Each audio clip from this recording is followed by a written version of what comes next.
Rayan Ait-Nouri becomes the latest new arrival at Manchester City, and two more are on the way as they prepare for the Club World Cup. Yeah, City getting busy. Hi, welcome along to the transfer centre. We'll hear from their newest signing in just a few moments. Kaveh Solokol, Damesh Chef are here, and they're going to look at all the deals. Remember, just over 24 hours now before the first window of the summer closes. In fact, just under 24 hours. Victor Gyokeres is in huge demand. Where will he end up? Well, we'll tell you about Manchester United's opening move, and we'll ask if he still fits the bill for Arsenal. Bryan Mbeumo remains a United target. We'll bring you right up to date on his future as his boss at Brentford, Thomas Frank, prepares to head to Tottenham. Crystal Palace should be thinking about signings to boost their squad for the Europa League, but their first foray into Europe is in real danger. We'll hear why, and we'll look at what it might mean for their broader plans.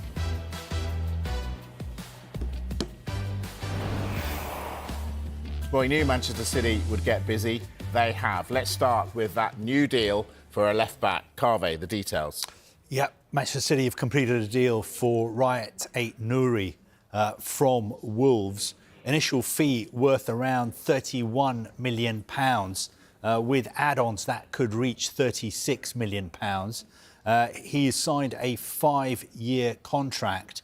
And, of course, he will be able to play in the Club World Cup for Manchester City because this deal has been done before tomorrow night's deadline.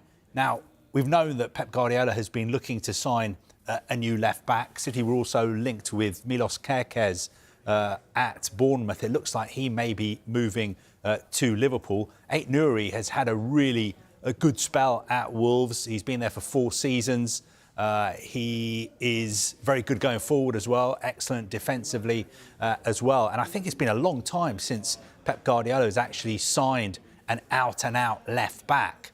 So I'm sure Manchester City supporters will be pleased, because if there are any weaknesses in Manchester City's squad, perhaps that was one of them, and it looks like that weakness has now been addressed. Yeah, it does indeed. Well, do you know what? That's Kaveh. Nice to hear from Kaveh, but should we hear from the man himself, Rayan Ait-Nouri?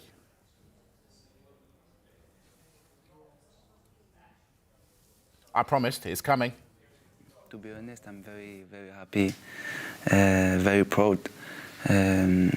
It was one of my goals to play in one club like Manchester City. Yeah, I'm very proud, and I can't wait to play with this shirt. My family, they are very happy also, and yeah, for sure, it's a very good day today. Yeah. Once you knew of Manchester City's interest, was it an easy decision for you to make? Yeah, for sure, it was an easy decision. We know the team. They show last few years it was the best team in the world. And the player, they are amazing. The coach also. It's a pleasure to train every time it will be a pleasure to train with Pep Guardiola. And yeah, I can't wait. I'm come here to learn, to show also what I can do, and yeah, I will give my best. Definitely worth waiting for. Damesh, and more to come from City. Tell us. Yeah, one in now, definitely, in Rayan Ait-Nouri, and another Rayan is very, very close to joining. That's Rayan Cherki. Manchester City have agreed a £34 million deal with Lyon for the forward. City hope to type that medical, type all the personal terms in time, once again, like Ait-Nouri, for him to be available for the FIFA Club World Cup. He's had a really impressive season for Lyon. I think a lot of people will have seen him play for France, but also he scored in both legs of the Europa League quarter-final, which was quite an iconic game now against Manchester United. And in all, he scored 12 goals and provided 20 assists as well in all competitions this season. So you can see why City really wanted to sign him. And another player that is very, very close to joining as well is Tijani Reinders. This one we have been talking about in the past couple of weeks. He's expected to join for an initial fee from AC Milan for £46.3 million. Depending on performance-related add-ons, that fee could go as high as £58 million. So you saw Manchester City really going for it in the January transfer window. Omar Mamouche, one of their headline signings then, and it could be one in already and two more to come. Carve, it looks like good business, this, for City. Given they were linked with Florian Wirtz, who looks like he's going to cost an absolute fortune, have City done cracking business yet again? I think City have been very active for the second window in a row. Normally, they don't really spend much in the January window, but they spent significant funds in January. They've spent significant funds again now. They are not going to take losing their title or lying down. We heard from their chairman, Khaldoon Al-Mubarak, recently. He held his hands up and said, look, we made some mistakes by not strengthening the squad. We're going to address that and we're going to move quickly. And that's exactly what we've seen Manchester City do, especially so early in the window, using this mini window to get these players in so Pep Guardiola can work with them all across the summer, not just in the Club World Cup, but he'll have them when they have their very sort of short, curtailed pre-season as well after the Club World Cup.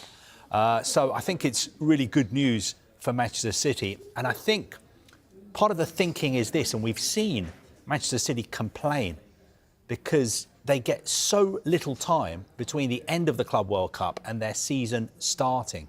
And they actually asked the Premier League whether the start of their season could be delayed to give their players a rest. And that request was turned down. I think it was an informal request.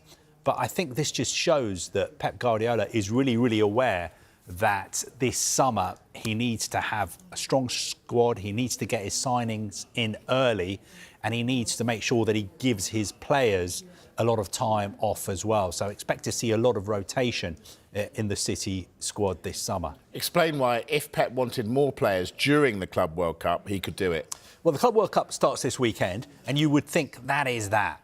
You won't be able to register players for it until the tournament ends, and it lasts a month.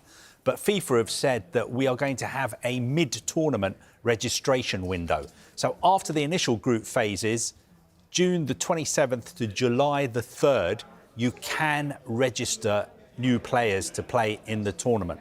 So there's still the possibility that clubs could sign players after June the 16th, when the transfer window opens, and then register them between the 27th and the 3rd of July. It just feels like, doesn't it, that FIFA are trying everything they can to make sure that as many of the best players in the world are going to be available for this tournament. Even though the tournament has received so much criticism because of the football calendar, they are saying, no, this is the Club World Cup. We're finally going to find out who the best club in the world is with this tournament, so we want the best players in the world. They're desperate to compete with the Champions League, aren't they? Because they're going to do everything to get the best players there. Darmish, let's talk Manchester United. Gyokeres. Is that going to happen? This is interesting because there's been developments today. We're told that Manchester United have made initial approaches over the Sporting striker Victor Gyokeres, but it's via intermediaries. So it should be stated here, it isn't club-to-club contact yet. It's one of those situations where they will approach intermediaries to try and explore the conditions of a particular deal. Is that normal? Yeah, these things can happen between clubs. If a player has been told, yes, we will allow you to leave provided the price is right, there's no point wasting time. It's almost the unwritten rule of, like, see if you can sort out a club, and then the two clubs will come together and try and sort out a price. There's no point spending weeks and weeks, clubs trying to sort out a fee, finally getting it over the line, and then say, come on then, oh no, I don't fancy going. And all of that will have been for nothing. So there has to be some sort of encouragement that the player would want to go. We do know that the head coach, Ruben Amorim, is a huge admirer of Victor Gyokeres. He played under Amorim at Sporting, played fantastically well under Amorim, continued to play fantastically well last season as well. And it should also be said here that United are in the market for a striker regardless of what happens with Rasmus Højlund. We did tell you last week that there has been some interest, particularly from Italy, where his stock is still quite high because he came from Atalanta, was highly rated when United took a punt on him. Inter Milan, we think, are interested. They were just waiting for Christian Kivu to be appointed officially, and now they will make a decision on whether they want to pursue it or not.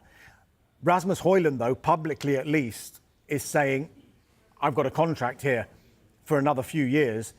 I'll be at Manchester United next season and I will be competing for my place next season. It should also be said here that United, yes, they are interested in Victor Gyokeres, that is clear, but there are a number of other players in that position that they'll be looking at too. Are they still looking at Brian Mbeumo from Brentford? 100%, yeah. Talks are ongoing between Manchester United and Brentford over the signing of Brian Mbeumo.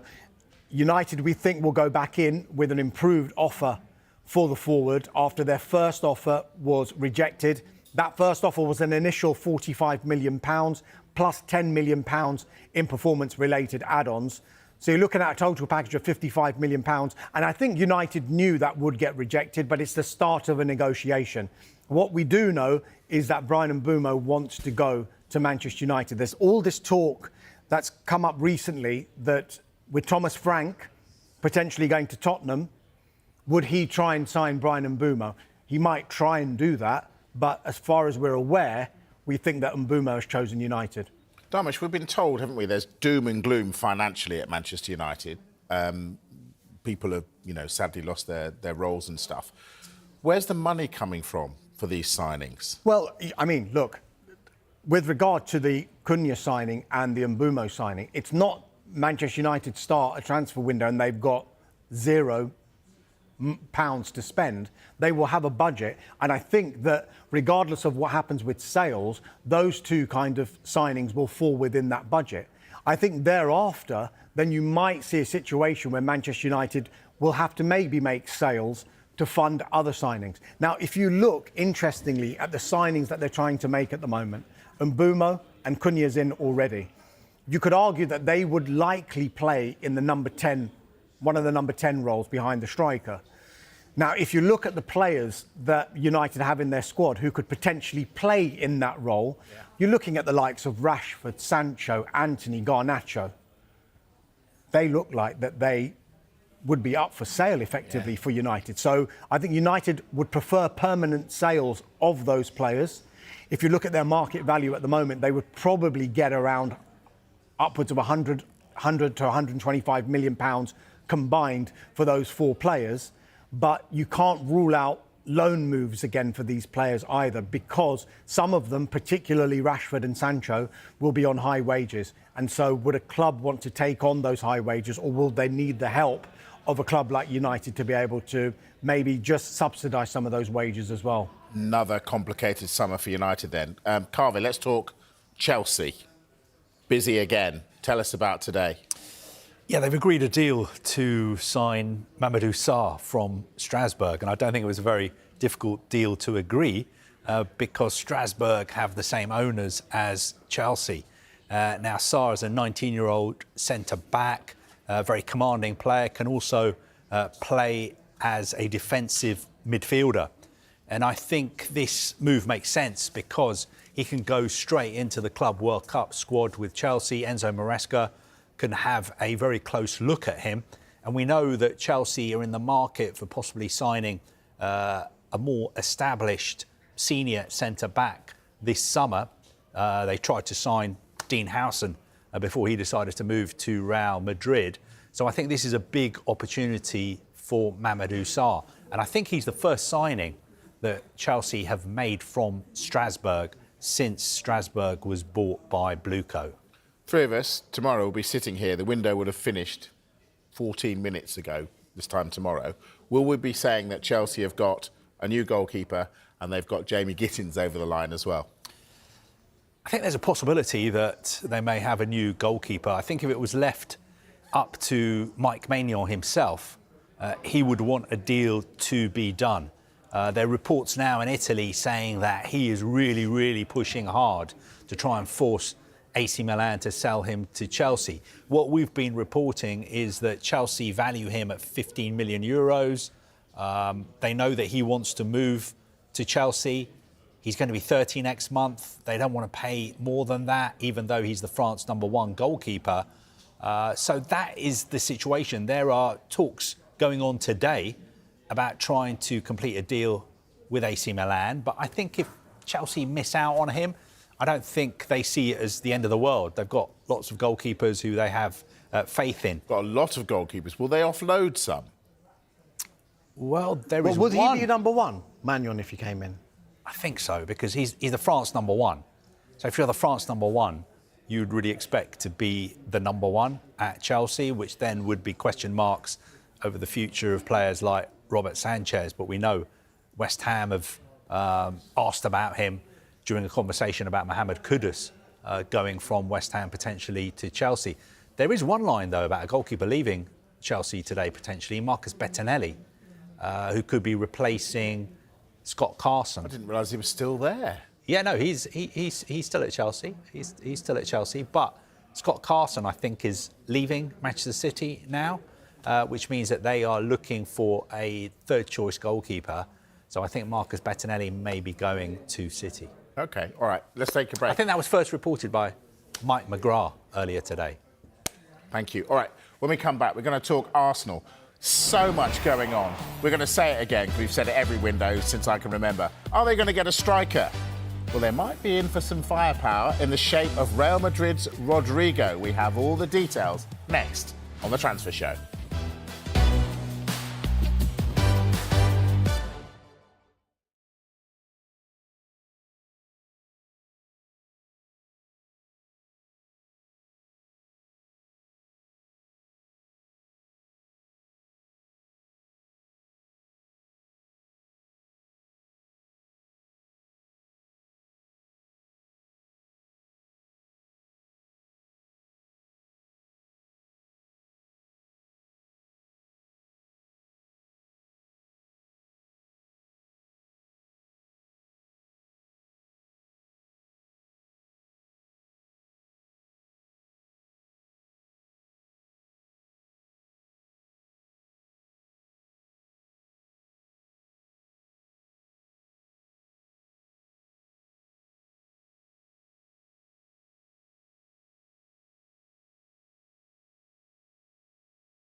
Hello again. This is the Transfer Show, the day before the first window of the summer closes. Deadline, 7 o'clock tomorrow night. Right, we'll get to Arsenal next. They're being linked with strikers and wide forwards this summer. Bukayo Saka may well have some new teammates when he reports back to the club, but he feels they're in pretty good shape already. We all know there's a lot of speculation around us and who we're signing this summer, but I think, once that's all done at the end of the summer, the relationships that I need to work on, I'll work on at the training ground, at the Emirates and wherever we're playing. But I do think I have a good relationship with a lot of the players that I play with, including here and also at my club. So, yeah, I think I'm in a good place with that. Right, Sesko, been linked with Arsenal. Where are we with this one? It looks like he's developing this one because Arsenal have held initial talks with RB Leipzig over the signing of Benjamin Sesko. They've been exploring what kind of finances it would take to do a deal. Now, it's understood that Leipzig, even though there was a release clause associated with Sesko, I think there is loosely a release clause, but it's so high that it would have to be negotiated anyway. And I think what Leipzig are doing, as many other clubs will do when they have such a prized asset such as Sesko, is how are we going to value this player? And sometimes they will compare with other players in the market. So, like you would buying a house. Exactly. So it's our information. Players like Hugo Ekitike and Alexander Isak are maybe players that RB Leipzig are saying, well, if they're worth that much, then Sesko is worth this much. And we think that it's going to take around £80 million to get Sesko. There might be a bit of a negotiation associated with that. And of course, £80 million sounds a lot, but then when you break it down over the course of a contract, it gets broken down into instalments. So it is quite manageable, even though the final fee is still quite high. But that's what they will be discussing. Now, Sesko himself, he's pretty relaxed about it all. He's got a great relationship with RB Leipzig. He's not going to rock the boat and try and force a move at this stage. But what we do know is that he's quite attracted to a potential move to Arsenal. He can get Champions League football again next season. RB Leipzig won't have that next season. And it's also thought that he is really flattered that Arsenal have maintained this long-standing interest in him. Because if you go back to January, when you consistently asked me the question, are they going to sign a striker? His name always did come up because they've always looked at him. That said, they are looking at other players as well. And Victor Gyokeres is another player that Arsenal have been looking at and doing due diligence on. I just wanted to talk about him. So we've spoken about him with Manchester United. Could Arsenal nip in and nick him? There have been lots of reports that there's a bit of a split at Arsenal in the sense that Andrea Berta, the new sporting director, may want Gyokeres, whereas Mikel Arteta is leaning more towards Sesko. I haven't seen with my own eyes a great deal of both of the players, but I think they're different types of strikers, and Gyokeres is just a goal machine.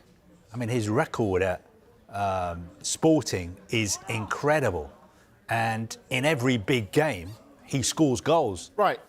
Title decider, he scores. Look at Cup these. final, he scores.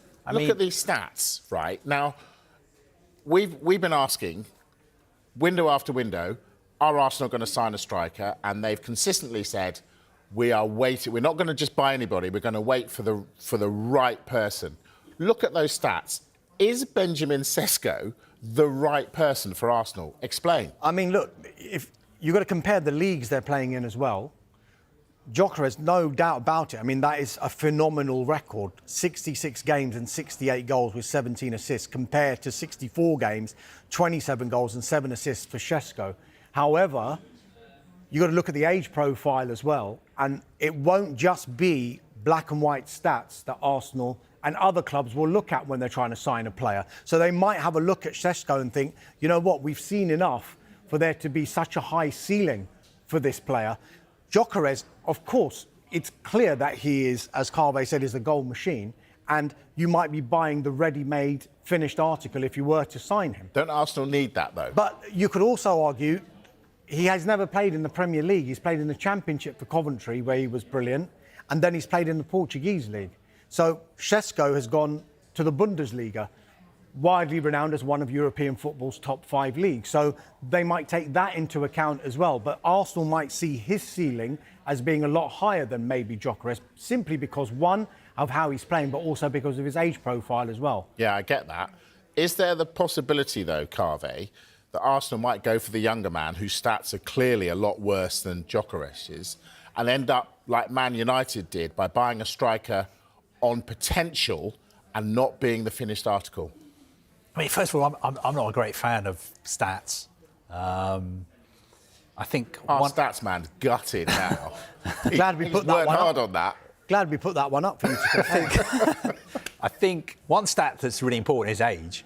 Šeško's obviously 5 years younger, I think, so would have more of a resale value. But you need to look in depth at how Sporting play and how Leipzig play. Sporting are the best team in Portugal. I imagine the way they play, they dominate the ball in a lot of games. They have excellent creative players whose job is simply to create chances for Gyokeres. And Gyokeres is a fantastic finisher, and that's why playing in the best team in Sporting, he's scoring so many goals. Leipzig are not the best team in Germany, and they may not be set up just to create chances for Šeško. His role in that team might be totally different to Gyokeres' role at Sporting. Now, Arsenal have got a very good, large recruitment, data analysis department, and I'm sure they've been watching a lot of these two players as well as lots of other strikers they've been targeting, and they will have been poring over the numbers and the data, analysing it, presenting it to Mikel Arteta and his closest advisors at the club, and they will make the decision. I don't think you can just go by that graphic or that stat and say that proves that Gyokeres is better than Šeško. I think there's more to it than that. It's difficult to compare. With all due respect to the people who create stats, because they do a fantastic job. Too late now. It's too late. It's also difficult to compare the example you gave with Rasmus Højlund, because if you look at, going back to these stats, that Šeško's played 64 games for RB Leipzig. When Manchester United signed Rasmus Højlund, it was off the back. Yes, he'd been at Copenhagen and Sturm Graz, but in one of European football's top leagues, Serie A, at Atlanta, he spent one season there, made 20 league starts. And off the back of that, United decided, right, we've seen enough for us to buy this player. But I think it's been widely thought that he should have been a player who could have learnt from an experienced striker. Instead, he's literally been thrown in and been asked to be Manchester United's main man. It's difficult enough being the number 9 at Manchester United at 20 years of age when he joined. How hard is that? Add to that, and I know I'm trying to defend Rasmus Højlund here, but add to that the 2 pre-seasons. He didn't have a pre-season when he joined, and his second pre-season, he actually started on flames in that pre-season, and then he got a really bad hamstring injury and missed the start of last season. He was actually on flames. Some say, yeah.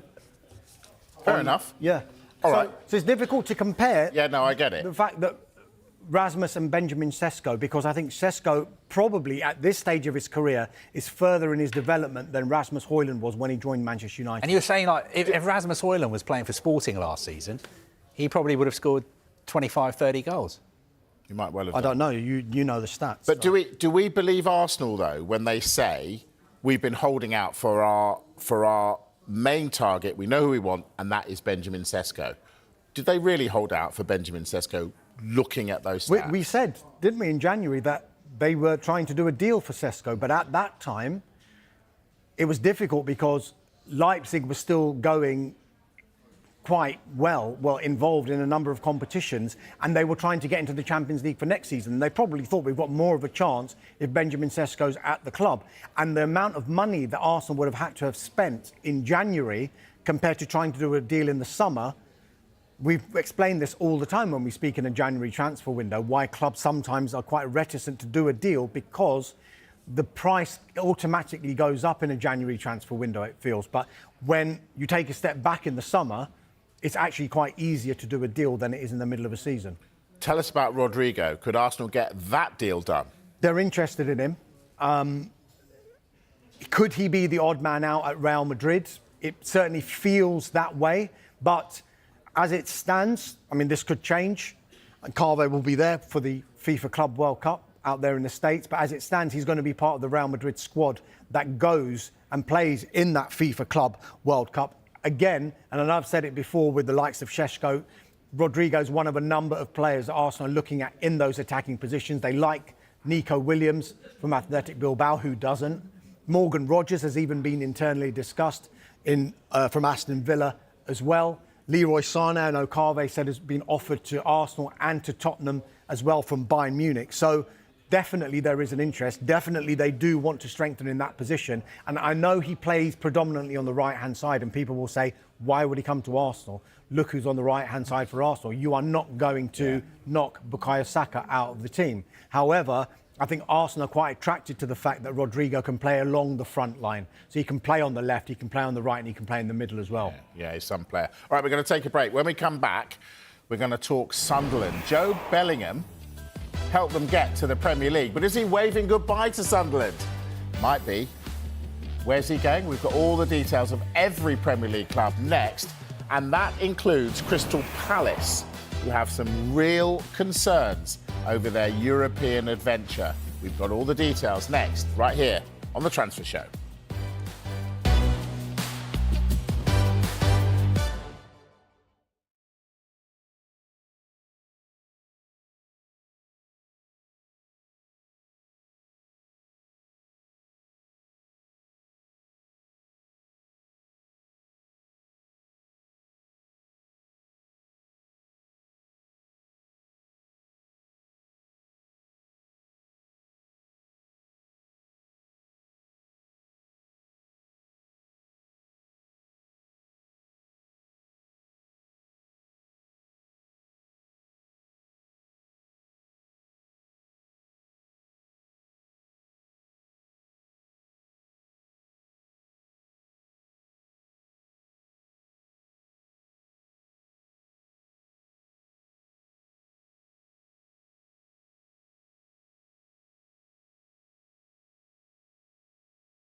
Time now to go round the clubs. Yep, certainly is. Arsenal have held initial talks with RB Leipzig over striker Benjamin Šeško.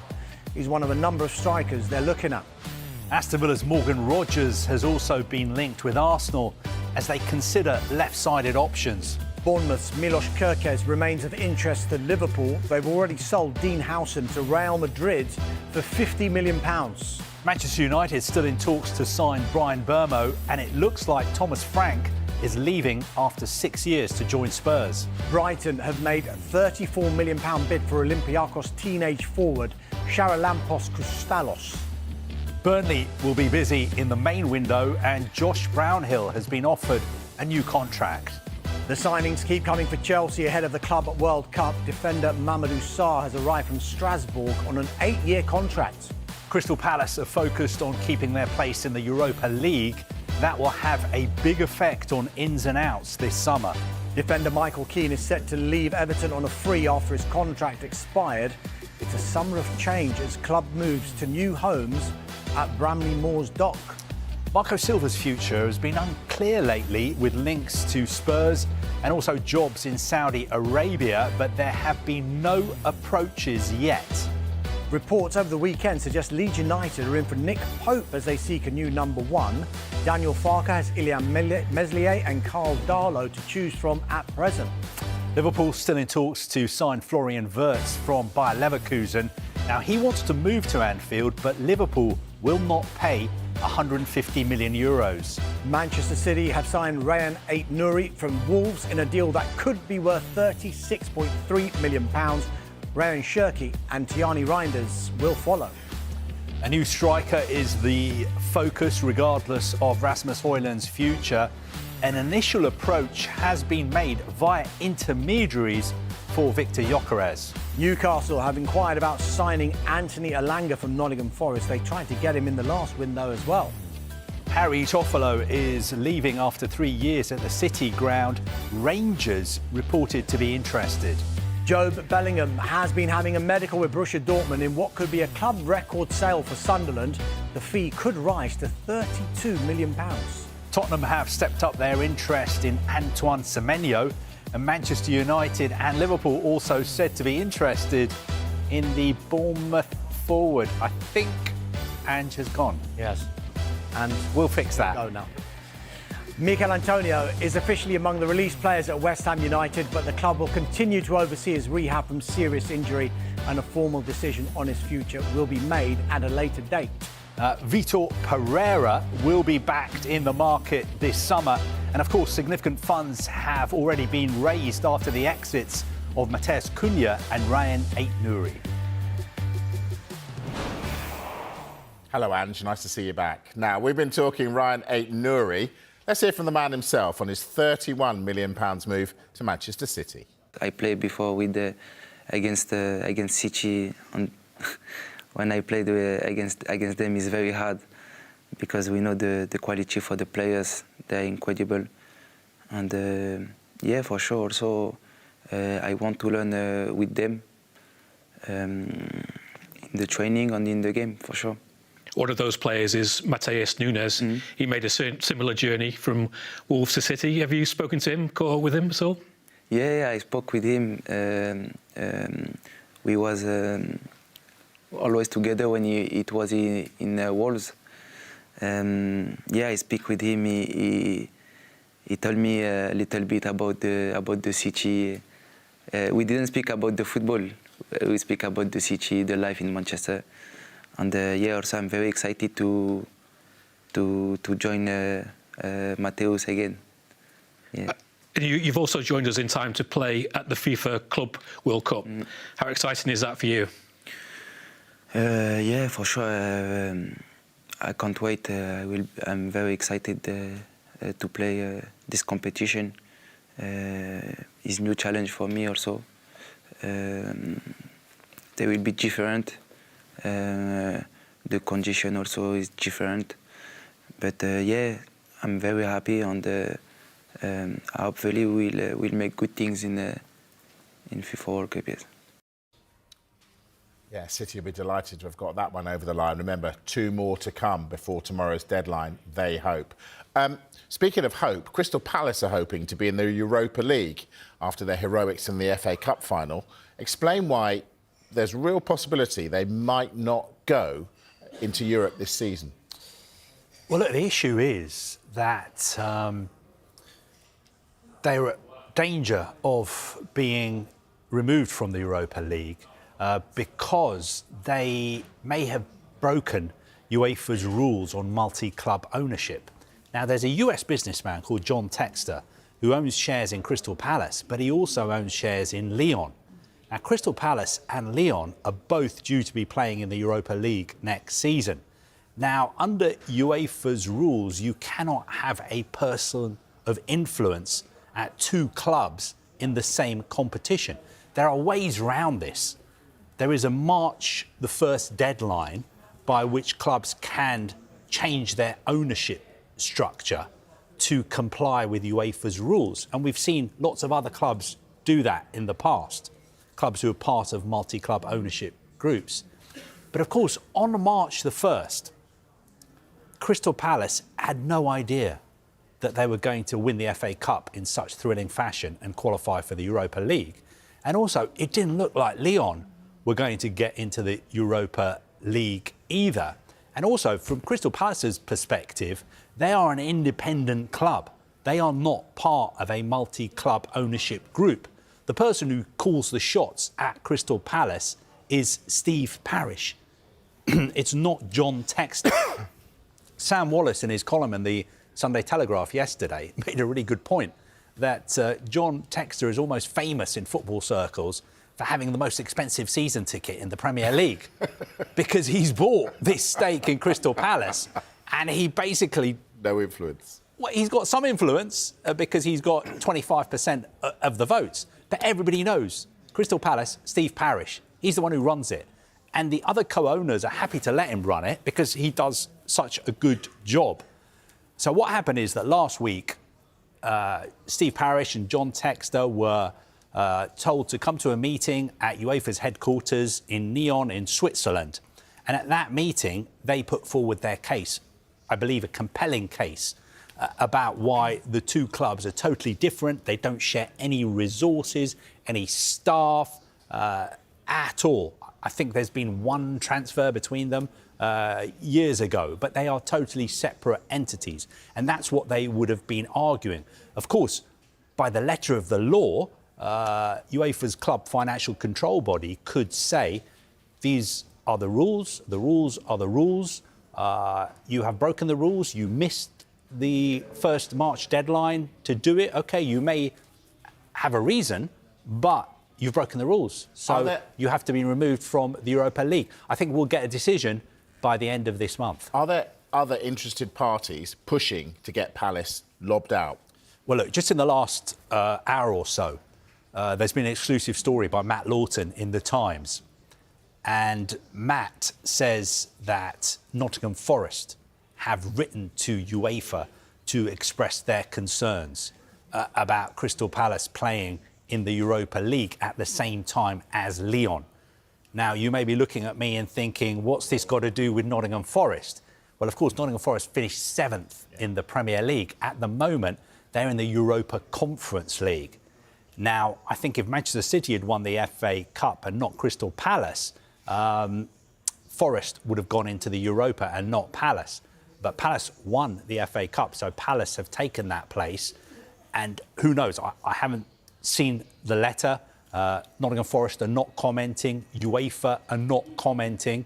But Matt Lawton is reporting that this letter has gone in. And also Mike Keegan of the Daily Mail, who's made a lot of the running on this story. He first started writing about it early last week.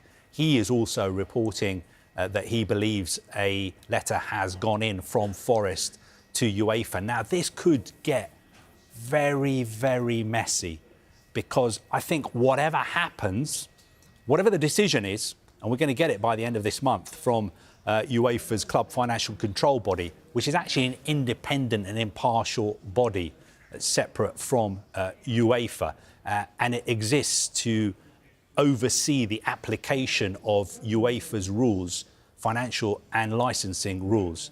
But whatever they decide, I think it's going to get messy. Cool. Because Messy already. if they decide in Crystal Palace's favour and say, no, Crystal Palace, OK, you've broken the rules, but, OK, we understand, we'll let you play in the Europa League, then are we going to get a situation where clubs like Nottingham Forest are going to appeal, maybe go all the way to the Court of Arbitration for sport? This could drag out all across the summer. Or the other way, if the financial control body rules against Crystal Palace, Palace are not going to take that lying down. Palace are going to say, we earned this by right. We are not part of a multi-club ownership model. If we've broken any rules, it wasn't the fault of our fans or our players. It was just an administrative error. John Textor doesn't control Palace. He's trying to sell his shares. So I think they would pursue it through the courts, and it could end up in the Court of Arbitration for Sport. We will revisit this, and we've got to go to a break. Could talk all night. Oh, my goodness me.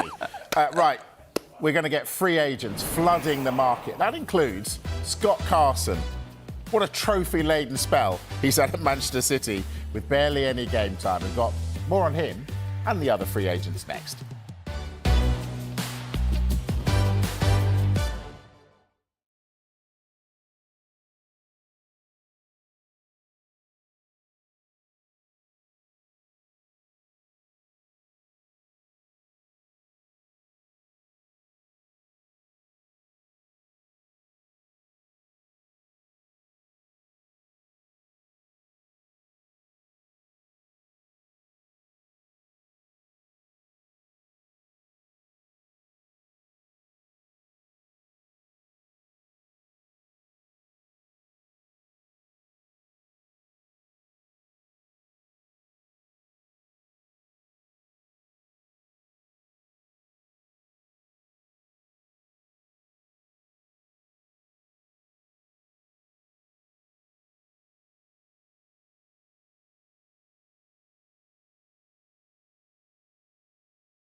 Now, before the break, we talked about the players that are going to be free agents who have been released by their clubs. And I just want to mention Scott Carson, who's quite frankly my hero, because his stats are something to behold, which we can show you.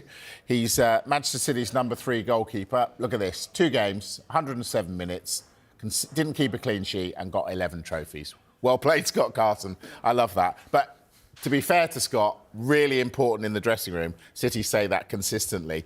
That's Scott Carson. Dharmesh, what about the United players being released? Yeah. A lot of experience there too. As expected, Christian Eriksen, Victor Lindelof. Victor Lindelof, of course, signed by Jose Mourinho. Christian Eriksen came in when Erik ten Hag took over. I think he was one of his first signings at Manchester United. Yeah.